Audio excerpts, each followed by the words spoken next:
Hi everybody.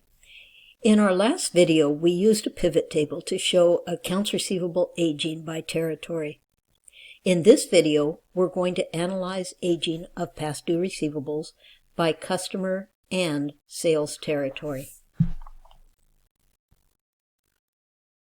Let's make a copy of this worksheet rather than going through the process of making a brand new pivot table. Right-click on the tab, Move or Copy, create a copy, move to the end. It's named it Accounts Receivable or Aging of Receivables 2. We'll change that in a few minutes. Let's move the names from the filter box back to the row box. Drag the customer name from filters down to underneath the territory.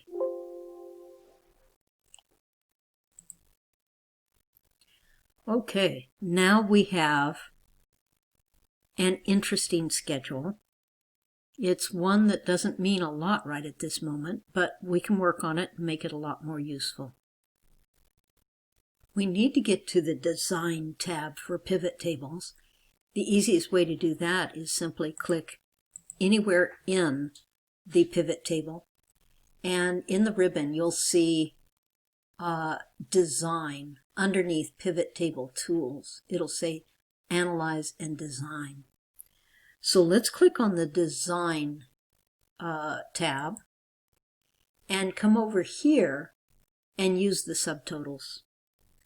Let's select the little drop down from the subtotal, the very far left, and choose Show All Subtotals at the bottom of the group. Now we have subtotals at the bottom of each region.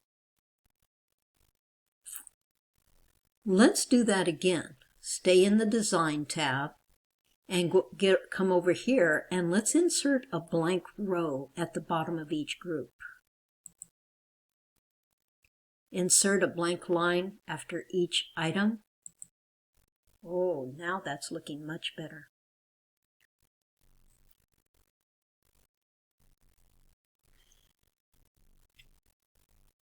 Now let's go to Pivot Table Styles and play around with it a little bit. Find a style that you like. I like green, but I think I'll just choose this one for now.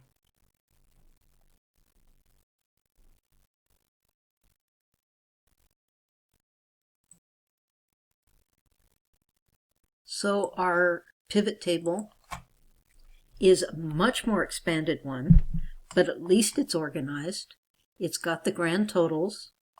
It's got current 30 days past due, 30 to 60 days, etc. Total receivables here. And then for each territory, it says who the customers are that are late or current in this case. So for instance, I might be willing to give a bonus to the manager of the in territory. And the reason is that of his total receivables, $2,632,000 and change, all are current. None of them are past due. So something great is happening in territory in, as opposed to the Northeast territory. I guess that's Northeast territory, where this manager has almost 5 million of receivables. $250,000 of them are 90 days past due. And what makes it even worse is that is all from ABC Company, and he's continuing to sell to ABC Company because there's $812,000 in change sold to ABC Company that is in current receivables. Well, if ABC isn't willing to pay up on the old stuff, why are we continuing to sell them, make new sales to them? Well, I'll tell you from the sales manager's point of view, it's because he doesn't care whether we're getting paid. He gets his commission based on sales. So somebody needs to talk to the sales manager at the Northeast territory and say, hey, you got to clean up your act. Your receivables are way too old, and let's cut off ABC company in your territory until they make their sales current. So really useful schedule, a lot more detail than the summary one, but you can present to the manager both the summary aging of receivables and the detail aging of receivables. Well, that's it for this video. In our next video, we will create a pivot table to analyze sales by territory. See you next time.